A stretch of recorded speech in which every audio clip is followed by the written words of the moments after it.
अलग सी बात है कि इन लोगों की मेहरबानी कह लीजिए कि मुझको माइक दे दिया। थोड़ी देर बर्दाश्त कीजिए और सुन लीजिए। क्या कीजिए? सुन लीजिए। खाली सुनिए रहा मुसलमान, आज तक किया है सुन करके। सुन लीजिए, आज भी सुन लीजिए, है ना। 15 लाख का जलसा सुना, 10 लाख का जलसा सुना, 50 लाख का जलसा सुना, क्या नहीं सुना मौलाना। ये कौम सब सुन रही है, लेकिन दो कान का है, एक से सुनो एक से उड़ा दो। पता नहीं ये कौम क्या करेगी। मुहर्रम आते आते जितना हुसैनी सब जाग जाता है, इतना जागता है कि कपार में पट्टी 2 गो, कमर में 3 गो, हाथ में एगो डंडा, फिर मोर का पांख लेके दौड़ रहा है। करबला दूर है, जाना जरूर है। अरे इतना पिया है, लड़खड़ा के जाके गुहाल घर में घुस गया है। अजब रंग होता है। एक लड़का कह रहा था करबला दूर है, जाना जरूर है, और चापाकल के नलियां फंस के गिर गया। सोचता जाके नहरे फरात में गिरे। हम बोले नहरे फरात नहीं बेटा, एक वो ढेर में तुम गिर गया है। होश है, पानी नहीं लेते हजरत। अरे एकदम पूरा साल नापाक रहेगा, मुहर्रम में इतना बड़ा लोटा निकालेगा। बोल कहा रे, बोल पाक साहब रहबो ने मुहर्रम निकल गए। मुहर्रम खत्म, लोटा झपक फेंक दिया। हुसैनी चुपचाप सूत गया। होता नहीं। उसके बाद औरतों का मत पूछिए। अभी मेरे पास हजारीबाग गए थे, कई औरतें आई, वो झारखंडी बाबा सुनते हैं, चुपचाप सुनिए, सुनिए मेरी बात। झारखंडी बाबा सुनते हैं कि मुहर्रम के चांद दिखाने के बाद 10 दिन खाटी में नहीं सुतना चाहिए। हम बोला खाटी में कहे सुतेगी, 10 दिन गाछ में चढ़ जाओ, जगरना दिन कूद जाना, मसला हल हो जाएगा। तब तक दूसरी औरतिया बोल रही है, पूछिए रे पूछिए मौलाना साहब, मुहर्रम में मछली नहीं खाना चाहिए। हम बोले नहीं, मगरमच्छ खाना चाहिए। अजब हाल, क्या करेगी ये कौम। मछली कह दोगे खाना चाहिए मुहर्रम में, अरे बाप, ये मौलाना देवबंदी हो गए। जहाँ कह दीजिए मछली, अगर इमाम कह दे मछली खाओ, दरगाह मुर्गा मत जफा करो, इमाम का बोरिया बिस्तर गोल, सुबह ही हवा। इमाम साहब हिसाब किताब लीजिए, जाइए, आपको नहीं रहना है। बहुत जगह हो जाता है। अपनी कौम को हम नहीं समझा पाए आज तक इस कौम को हम समझा न सके कि मुहर्रम क्या है, कहते किसे। नौजवान लड़का 3-3 किलोमीटर तक औरतें जाती, इमाम बाड़ा 2 किलोमीटर हजरत फातिहा पढ़ने। जिस कौम की बेटी घर में जिंदगी में एक दिन चटाई नहीं बिछा के नमाज पढ़ सकी, वो तुम 2 किलोमीटर में जाके इमाम बड़ा फातिहा पढ़ती हो।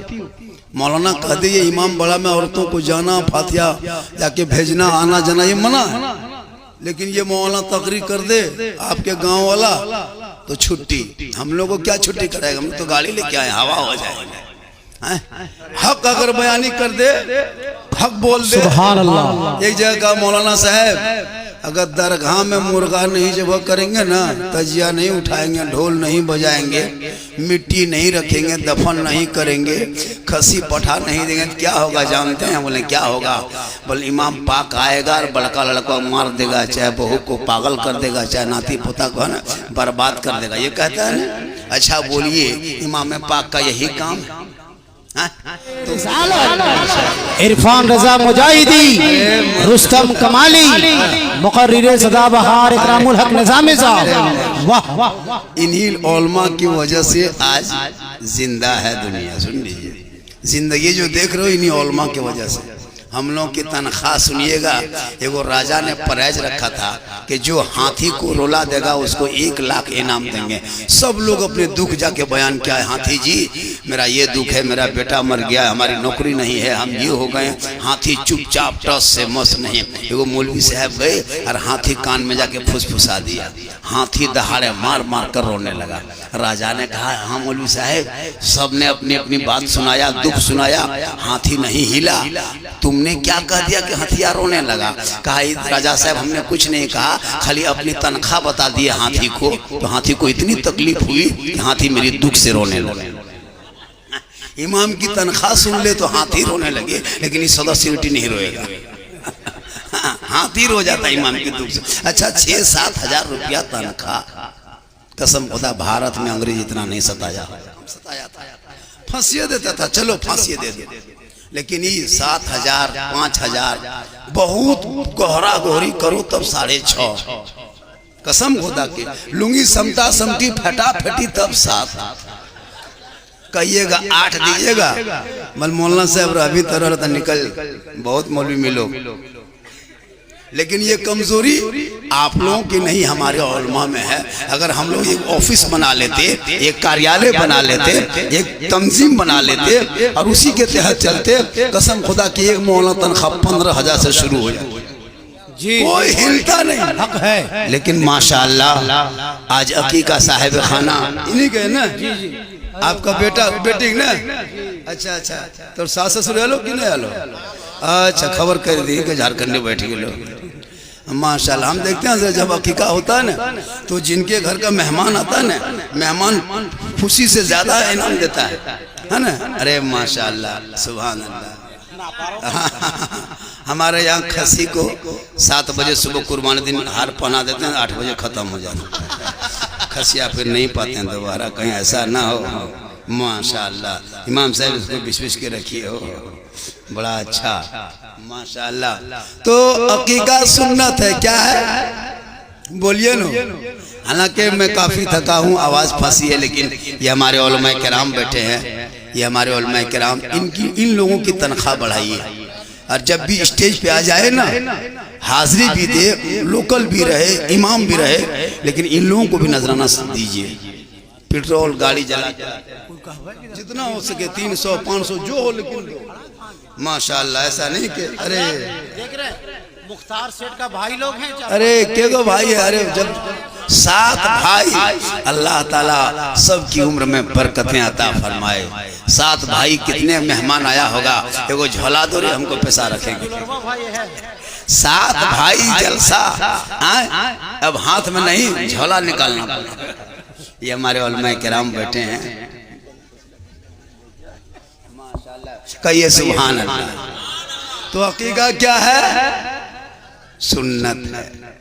जब भी बेटा चाहे बेटी पैदा हो, बेटा क्या है? नेमत है, और बेटी क्या है? रहमत है। बेटा पैदा हो सीने से लगाना, बेटी पैदा हो आंखों में बसाना। आका जनाब मोहम्मद रसूलुल्लाह फरमाते, जिनके आंगन में बेटियां पैदा होती है उनके घर में रहमत बरसती है, और जिनके घर में बेटा होता है उनके घर में नेमत आती है। तो बेटा बेटी क्या है? नेमत और रहमत। लेकिन आज के दौर में अगर बेटा पैदा हो गया तो मत पूछिए, इतनी खुशी मनाता है कि गाड़ी लेके इमाम के पास जा करके, हजरत क्या हुआ रे? बल लड़का हुआ है हजरत, मेरा घर चलिए, हम अजान दीजिएगा, 100 रुपया देगा। होता है ना, और लड्डू बांटेगा, रसगुल्ला बांटता है, दूधू को, एगो करुआ एगो चरका, दूधू को बांटता है। सही बता रहे, दूधू को करुआ चरका मिला के बांटेगा। और जहाँ बेटी हो गई, मौलवी साहेब, मौलवी साहेब क्या हुआ रे? बोल हमारी किस्मत वे फूटल हो मौलवी साहेब, क्या हुआ? बोल बेटी मुझसे तो दूरी मर जाएगा। लेकिन उसे ये नहीं पता नबी का जो घराना चला है वो सिलसिला बेटों से नहीं बल्कि बेटियों से चला। सुभान अल्लाह, या रसूल अल्लाह।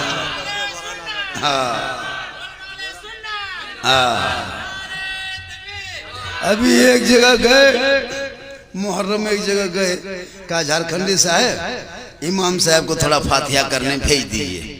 तब इमाम साहब को बोल दिए कि हजरत जाके फातिहा पढ़ दीजिए। आदमी आया था बुलेट से, हम बोले बुलेट वाला पार्टी है, देगा जमा के। हाँ, इमाम साहब झट से वजू किए, कुर्ता का है पहनने का, इमाम साहब शेरवानी पहन लिए। सोचा कि इतना बड़ा घर का फातिहा है, थोड़ा जीट जाट से जाएंगे, लास्ट में इतर वो लगा लिए। अब जब फातिहा पढ़ने घुसा घरवा, देखा कि एकदम एगो प्लेट में खिचड़ी या पुलाव रखल है, और वहाँ पे बगल में 3-4 गो अगरबत्ती खड़ा, एगो 5 टकवा सिकवा पड़ा, इमाम का पारा गर। सोचा या अल्लाह शेरवानी पहन के आए थे, सोचे कुछ देगा, ये 5 टकवा में क्या फातिहा पढ़े। चलते चलते कहा ला इलाहा इल्लल्लाह, उस द्वार से निकल गया मोहम्मद रसूलुल्लाह। घर वाला बोला मौलाना साहब बड़ी जल्दी फातिहा हो गई, की बात हो? इमाम साहब बोला क्या 5 रुपये हम रात भर बैठे रहे तुम्हारे घर में, हम क्या करें? तो कम से कम ईमान लोगों को जब भी इमाम लोग घर जाए, कम से कम 50 रुपया फातिहा में 100 रुपया देना चाहिए। साल में 1-2 मरतबा कराते हो। अल्लाह का करम है कि मुहर्रम मनाने वाले हम लोग हैं। क्या है? दो ही जुलूस भारत की सड़कों पे जब निकल जाती है ना, तो ये दो जुलूस भारत के मुसलमानों की पहचान बाकी है। कौन कौन? एक 12 रबीउल अव्वल को नाना के नाम पे और 10 मुहर्रम को नवासी के नाम पे। अगर ये दोनों जुलूस भारत में बंद हो जाए तो मुसलमान को जीना मुश्किल हो जाएगा। इतने करने के बाद भी आज social media, print media, electronic media, चाहे वो पत्रकार हो, चाटुकार हो, चाहे खरीदा गुलाम हो, सुबह शाम मुसलमान के खिलाफ, मुसलमान को भगा देंगे, ये करेंगे, वो करेंगे। अरे भारत हिंदू मुस्लिम सिख ईसाई आपस में मिलने का नाम है भाई भाई। अंग्रेजों से करो लड़ाई, भारत देश की होगी भलाई। ये हमारे 1947 का नारा था। आज कुछ पार्टी आए हैं मुसलमान को भगा देंगे। लगता है किसी के बाप के मामू घर हम लोग बसे, भगा देंगे। अच्छा, 2014 के बाद से मोदी जब से आया, कोई मुसलमान भारत छोड़ा है आज तक? एगो बच्चा बुतरू भागा है? इन लोगों की राजनीतिक है, भगा देंगे, ये कर देंगे तो वो कर देंगे, जितना कूदना है कूदो। मुसलमान को तुम क्या करोगे? 2-4 मुसलमान को मार के इस्लाम नहीं मिटाने में इतनी आसानी नहीं है। एक से एक आए इस्लाम मिटाने वाले, सबके पीछे पीछे इस्लाम बढ़ता गया, फूलता गया, क्योंकि कौले मोहम्मद कौले खुदा, फरमान न बदला जाएगा, बदलेगा ज़माना, अल्लाह कुरान न बदला। करबला पर बहुत सारी बातें आप लोग समाप्त कर लिए हैं। करबला पर 1-2 चैप्टर खाली सुन लीजिए। करबला कहते किसको है? आज हमारी बहू बेटियां भी करबला नहीं समझ पाई है। वो लोगों को पता नहीं करबला क्या चीज है। वो लोग जानती है कि 3 दिन इमाम बाड़ा में जाके फातिहा करा लेंगे, करबला हो जाएगा। नहीं, इसका नाम करबला नहीं। कुछ लोग सोचता ढोल बजा के मुहर्रम मना लेंगे। ढोल बजाता है हजरत मुहर्रम में, इधर बजता है हर दरगाह में ढोल। सुन लीजिए एक बात कान खोल के, ढोल बजाने वालों, लगता है कि आज से आप नहीं बजाओगे। इमाम ज़ैनुल आबिदीन उलमा कराम बैठे हैं। इमाम ज़ैनुल आबिदीन करबला से तन्हा जिंदा एक फर्द मैदान करबला से वापस लौटे थे। एक ही मर्द था, मर्द जात में एक ही इमाम ज़ैनुल आबिदीन थे। औरतों में किसी तारीख में 7 है, किसी में 5 है, किसी में 9 है। लौट के आए। लेकिन इमाम ज़ैनुल आबिदीन जब तक बहयात रहे, सुन लीजिए, जब तक मदीना शरीफ में रहे, कोई भी नगाड़ा बजता था, नगाड़ा या ढोल बजता था, तो इमाम ज़ैनुल आबिदीन कांपने लगते थे, कांपने लगते, आंख के रंग बदलने लगता, चेहरे का जोर अफिया बदलने लगता। लोग कहते हज़रत ये क्या हो गया? कहा सुनो, जब मैं ये ढोल और नगाड़ी की आवाज सुनता हूँ, करबला मुझको याद आता है। जब ये करबला में नगाड़ा ढोल बजा था, तब मेरे खानदान का किसी की गर्दन कटी थी, किसी की जान गई थी। जब यजीदियों ने ये ढोल बजाया था करबला में, तब मेरे खानदान पे हमला किया था और वो भूखे प्यासे उन लोगों ने शहीद किया था। जब मैं ढोल की आवाज सुनता जहां भी हूँ, आज भी मुझे करबला याद आने लगता है। हमारे खानदान के चेहरा सामने नजर आ। बोलो मुसलमानों, करबला में अगर हुसैन के खेमे में ढोल बजा था, तो फिर आप लोग क्यों बजाइएगा? हुसैन के मानने वाले हम लोग हैं, ज्यादा मौलाना है। आपको हम बताते हैं, अगर करबला में ढोल बजा था इमाम हुसैन की तरफ से, तो सबसे ज्यादा ढोल मौलाना लोग बजाता। हम लोग ज्यादा बजाते, हम लोग पढ़े लिखे हैं। आप लोग 1-2 दिन बजाते हैं, हम लोग एकदम कोडरमा से बड़का वाला मंगाते। अरे 10 दिन तक लगातार गर्दन में टांगले रखते। हम लोग हुसैनी मौलाना हैं। आप लोगों को कहे बजाने देते? सब काम हम लोग करिए लेते हैं, तो ढोल बजाने आपको देते? हम लोग वजू बना करके पगड़ी मार के बजाते, सवाब ज्यादा मिलता। ये ढोल बजा करके कहता हुसैन बन गए। नहीं, खेलो, कवाली लगा दो। मैं भी इसका जायज का फतवा नहीं देता कि लगा दो, लेकिन शौक है, उस गुनाह से तो कम होगा, उस गुनाह से तो कम होगा। ढोल तमाशा मत करना। बहुत गांव में डीजे बजाता है, बेंजू लाता है, हारमोनियम बेंजू बज रहा है, खेल हो रहा है। मैदान करबला में 10वीं मुहर्रम को जब तमाम शहीद हो गए, वो दिन क्या था पता है? मेरे इमाम जब शहीद हुए थे, वो दिन क्या था? इतवार था। क्या था? वाह रे मुसलमान, क्या था? इतवार था।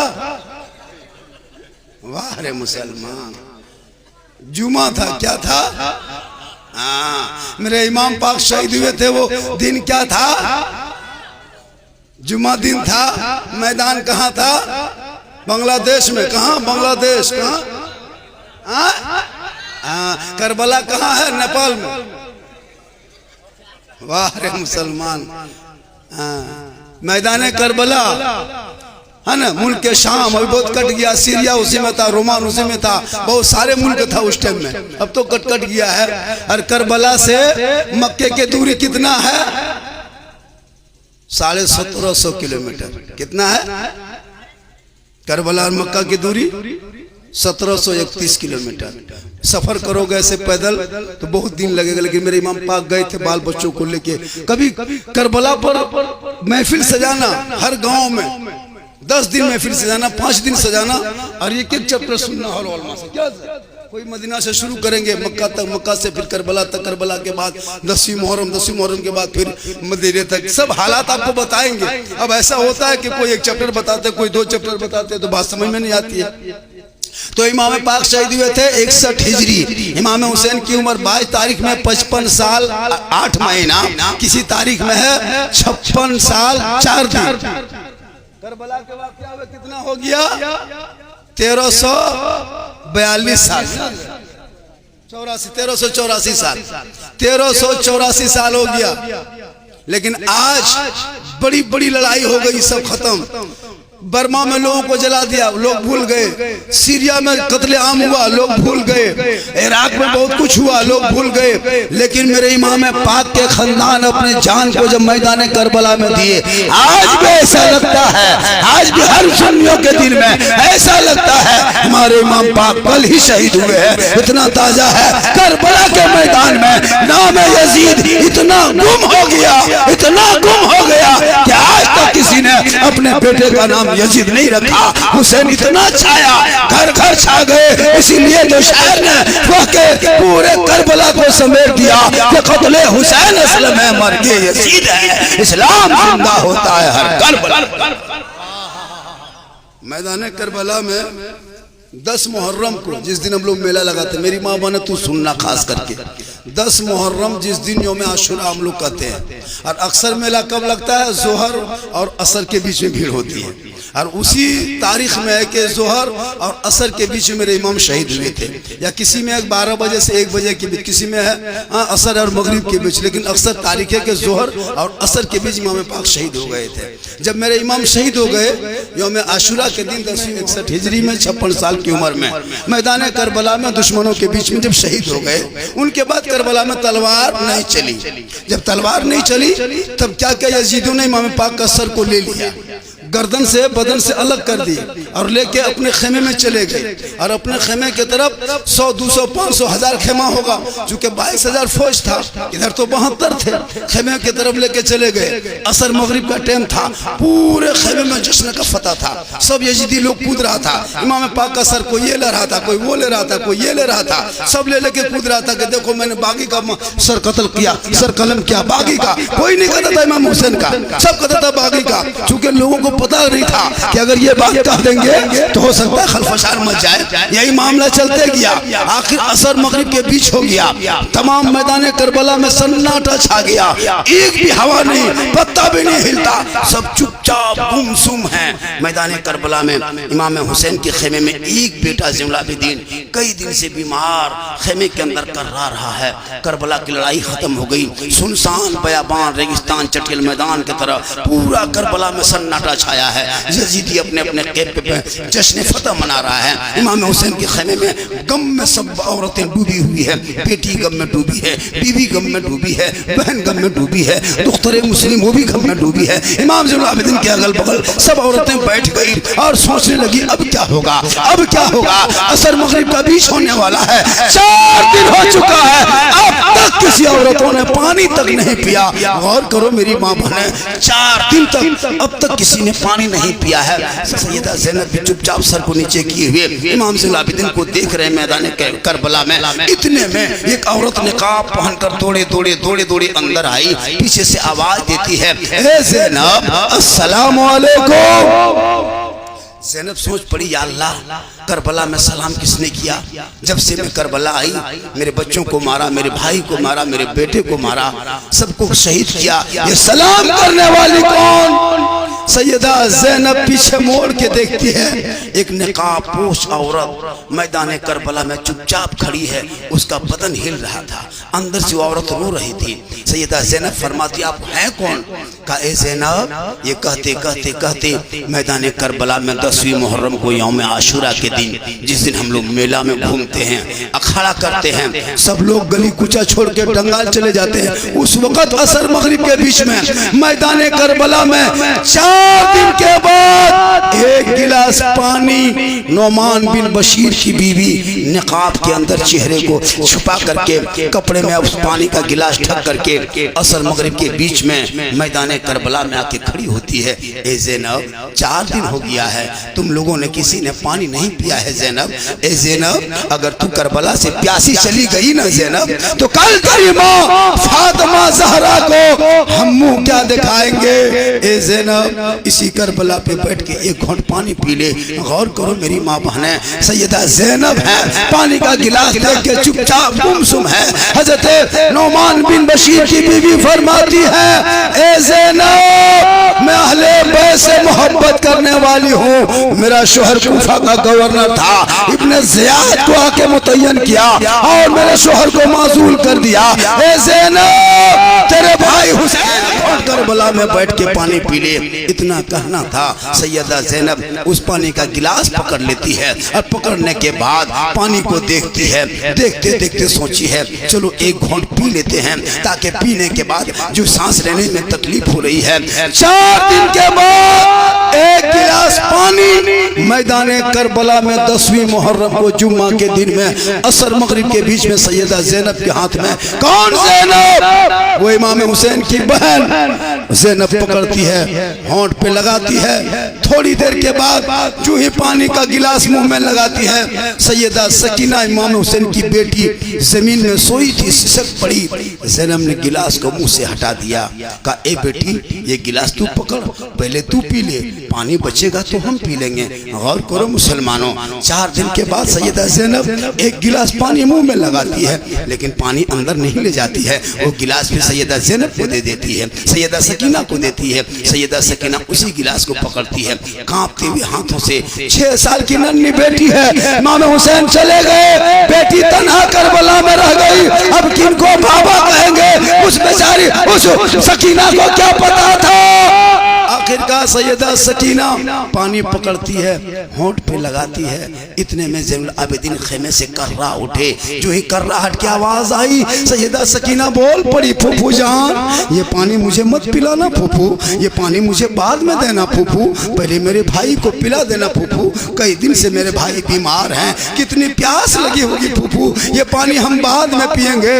और पूरे मुसलमानों, 6 साल की बच्ची इमाम हुसैन की बेटी मैदान करबला में पानी का गिलास मुंह में सटाती है। 4 दिन के बाद पानी फिर भी नहीं पीती है, कहा मेरे पहले भाई को पिला। फिर सैयदा ज़ैनब पानी का गिलास लेती है, हज़रत ज़ैनुल आबिदीन को खेमे में उठा के बिठा देती है। ए मेरे लाल, ए हुसैन के खानदान के आखिरी चिराग, एक घोट पी ले मेरे बेटे, एक घोट पी ले मेरे लाल। पानी का नाम सुना ही ज़ैनुल आबिदीन चीख पड़े, फूफू जान, क्या मेरे बाबा पानी लेके नारे फराज से आ गए?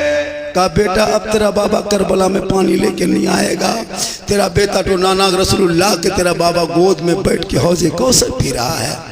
ज़ैनुल आबिदीन गिलास को पकड़ता है, मुंह में लेता है, सोचता है चंद घोंट पी लेंगे, हल्का इतना सूख चुका है। 4 दिन के बाद पानी देखा है, पानी देख करके ज़ैनुल आबिदीन सोचते हैं चलो जिंदगी तो बचाना ही पड़ेगा, करबला छोड़ के नाना के दरबार में जाना पड़ेगा, पूरे हालात को बयान करके सुनाना पड़ेगा। ज़ैनुल आबिदीन गिलास पकड़ते हैं, इतने में नजर जाती है एक खातून है, थोड़ी खेमे से कोने में गुमसुम चुपचाप बैठी है। इमाम ज़ैनुल आबिदीन फरमाते हैं, ए फूफू जान, वो औरत कौन बैठी है, वो कौन है गम में डूबी है? कहा मेरे लाल, वो तेरी माँ हज़रत शहरबानू है। इतना सुनना था। हजरत ज़ुलाबिद्दीन गिलास मुंह से हटा देता है, ए फूफू जान ये पानी मुझको मत दो फूफू, ये पानी मुझे बाद में देना फूफू, पहले मेरी माँ को दे दो। फिर सैयदा ज़ैनब गिलास को लेती है, फिर वो पानी जाकर के शहरबानों के हाथ में।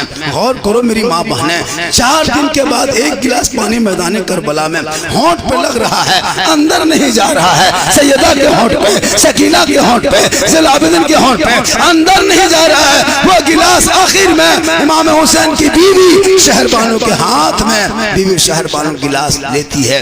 देखते देखते देखते देखते रोने लगी, ए ज़ैनब ये पानी मुझे करबला में मत दिखाना ज़ैनब, जब जब मैं ये पानी देखती हूँ करबला में ना ज़ैनब, मेरा छोटा अली असगर मुझको याद आने लगता है, जिनका 6 माह का अली असगर 56 साल के बाबा हुसैन के गोद में दम तोड़ दे ज़ैनब, उनकी माँ करबला में पानी नहीं पी सकती ज़ैनब। अली अकबर बेटा अपने बाबा की ज़बान को चूस के शहीद हो जाए ज़ैनब, भला उनकी माँ बैठ के कैसे करबला में पानी पिएगी। ए ज़ैनब ये पानी मुझको करबला में मत दिखाना, पानी का गिलास मेरे सामने से हटा दो ज़ैनब, मैं जब जब पानी देखती हूँ ना ज़ैनब, मेरा 56 साल का शोहर इमाम हुसैन अपने जवान बेटा भतीजा का लाश ढोते ढोते भूखे प्यासे आखिर सजदा करके, और जिनका शोहर मैदान करबला में शहीद हो जाए ज़ैनब, उनकी बीवी करबला में बैठ के पानी नहीं पी सकती। गौर करो मुसलमानों, 4 दिन के बाद एक गिलास पानी घूम रहा है करबला में।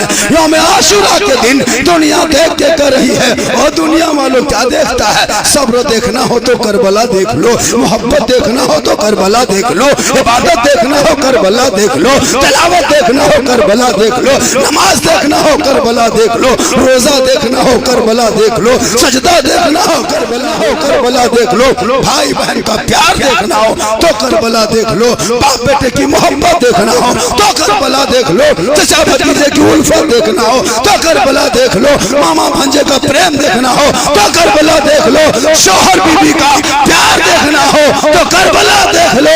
सब मिलके कह दो कत्ले हुसैन असल में मर्गे यजीद है, इस्लाम जिंदा होता है हर करबला।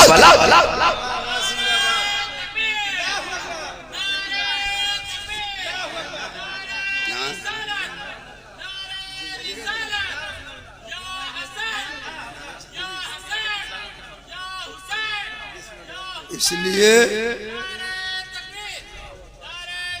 अगर सिर्फ करबला पे बयान करूं तो इंशाअल्लाह मैं बहुत देर तक बोल सकता हूं, ऐसी बात नहीं है, लेकिन करबला पर बहुत सारे उलमा भी बयान करते हैं। एक चैप्टर, कई चैप्टर है करबला का, दास्तान करबला और है, पैगाम करबला और है। का पैगाम करबला ये है मेरी माँ बहनें, जब मुहर्रम का महीना आए तो कुरान कम से कम एक दिन भी खोलना, लेकिन जरूर खोलना। जब तू मुहर्रम के महीने में कुरान खोल के पढ़ लेगी ना, ये सोच के कि जगरना के रात में करबला में कुरान सबने पढ़ा था, ये सोच के तू पढ़ ली, कल मैदान महशर में ज़ैनब के साए के नीचे तू रहोगे, और बीबी ज़ैनब माँ फातिमा के करीब रहेंगे, और माँ फातिमा नबी के करीब रहेंगे, और जो रसूल के करीब रहेंगे जन्नत उसके करीब रहेगी।